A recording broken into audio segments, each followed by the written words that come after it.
ભરૂચ શહેર કોંગ્રેસ સમિતિ દ્વારા આજરોજ લોકશાહીને મજબૂત બનાવવાના સંકલ્પ સાથે એક મહત્વપૂર્ણ કાર્યક્રમનું આયોજન કરવામાં આવ્યું હતું, જેમાં કોઈપણ પ્રકારના દબાણ, ધમકીઓ કે પ્રલોભનો સામે ઝૂક્યા વગર પોતાની ઉમેદવારી પાછી ન ખેંચી હિંમતભેર ચૂંટણી મેદાનમાં ડટેલા કોંગ્રેસના ઉમેદવારોનું કોંગ્રેસ સમિતિ કાર્યાલય ખાતે સન્માન કરવામાં આવ્યું હતું। આ પ્રસંગે શહેર કોંગ્રેસ પ્રમુખ સલીમભાઈ અમદાવાદી સહિતના અગ્રણીઓએ ઉમેદવારોને શુભેચ્છા પાઠવી તેઓના મનોબળને બળ આપ્યું હતું। આગેવાનોએ જણાવ્યું હતું કે લોકશાહી વ્યવસ્થામાં નિર્ભય અને નિષ્પક્ષ ચૂંટણી અત્યંત આવશ્યક છે અને કોંગ્રેસના ઉમેદવારોએ સિદ્ધાંતને સાચવતા દબાણ સામે અડીખમ રહ્યા છે। વધુમાં તેમણે મરહૂમ અહેમદભાઈ પટેલના પુત્રી મુમતાઝબેન પટેલ કરેલી ટ્વીટ ઉપર પ્રક્રિયા આપતા જણાવ્યું હતું કે તેમની સાથે વાતચીત થઈ છે, તેઓ ભરૂચ ખાતે ચૂંટણી પ્રચાર માટે આવનાર છે। કાર્યક્રમ દરમિયાન આગેવાનો દ્વારા સ્પષ્ટ સંદેશ આપવામાં આવ્યો હતો કે કોંગ્રેસ પાર્ટી લોકશાહી મૂલ્યોને જાળવવા માટે પ્રતિબદ્ધ છે અને દરેક ઉમેદવારને પૂર્ણ સહકાર આપવામાં આવશે। સાથે જ કાર્યકર્તાઓને પણ વધુ સક્રિય બની ચૂંટણીમાં પાર્ટીની જીત સુનિશ્ચિત કરવા આહવાન કરવામાં આવ્યું હતું। આ કાર્યક્રમથી કોંગ્રેસના ઉમેદવારોમાં નવી ઉર્જા જોવા મળી હતી અને તેઓ વધુ આત્મવિશ્વાસ સાથે ચૂંટણી લડવા સજ્જ બન્યા હોવાનું જણાયું હતું। આજ રોજ ભરૂચ નગરપાલિકાના ઇલેક્શનમાં જે ઉમેદવારો પર સામ દાન અને પદ્ધતિ અપનાવીને ઉમેદવાર પાછું ખેંચવાનું જે ભાજપની સરકાર દ્વારા પ્રયત્ન કરવામાં આવેલો તેની સામે જબરજસ્ત તાકાતથી ઊભા રહીને ફોર્મ પાછું નથી ખેંચાયું, નક્કી ખેંચ્યા એવા લોકોને સન્માન કરવાનો પ્રોગ્રામ રાખવામાં આવેલો। ભરૂચ શહેરમાં ઓછામાં ઓછા 10 સભ્યો એ લોકો ટાર્ગેટ બનાવેલા ઉઠાવીને ફોર્મ પાછું ખેંચવાના। એ પ્રક્રિયાની અંદર 8 સભ્યો અમે બચાવી શક્યા। એ બદલ અમે શહેર કોંગ્રેસના તમામ આગેવાનોનો જે પણ લોકો એમણે સાથ સહકાર આપ્યો છે એનો પણ અમે આભાર માનીએ છીએ।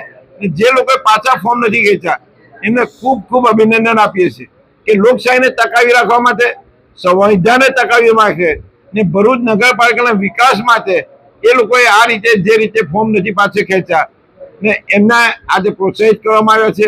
આવનાર સમયમાં ભરૂચ નગરપાલિકામાં ડોર ટુ ડોર કરી વિકાસની 30 વર્ષની જે વાતો કરે છે, ભ્રષ્ટાચાર કરીને જે રીતે લોકોને ગુમરાહ કરે છે અને વિકાસને રૂંધે છે એની સામે એન્ટી કરપ્શન સામે ડોર ટુ ડોર કરી ભરૂચ નગરપાલિકા સૌથી વધારે કોંગ્રેસના સભ્યો ચૂંટાય, ભરૂચ નગરપાલિકા કોંગ્રેસનું બોર્ડ મળે એવી શુભેચ્છા આપું છું।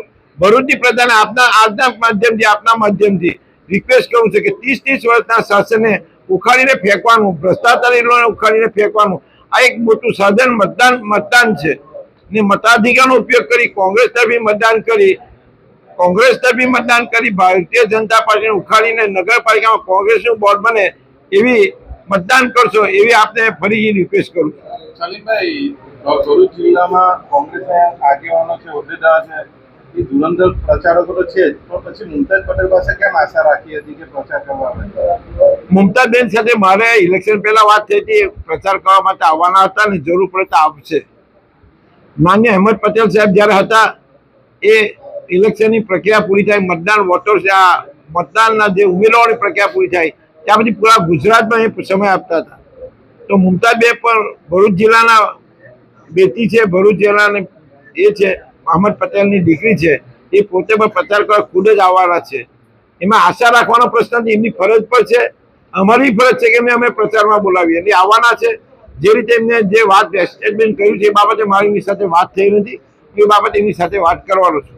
એમને તો ચૂકી ના પાડી દીધી છે કે હું નહીં આવ્યા, કોંગ્રેસના અંદર જે ડખા પડ્યા છે એના કારણે ના નથી પાડી। તમે વાંચતો બરાબર, એમને એવું પાડ્યું કે પહેલા તમે બધા એક સરખા થાવ પછી હું આવું ને સામાન્ય રીતે ઇલેક્શનના પ્રક્રિયામાં ઉમેદવારોની ટિકિટ વહેંચણીમાં આવા નાના મોટા વિવાદો પૂરા ગુજરાતમાં ભારતીય જનતા પાર્ટીમાં હોય છે, કોંગ્રેસમાં હોય છે, અન્ય પાર્ટીમાં હોય છે।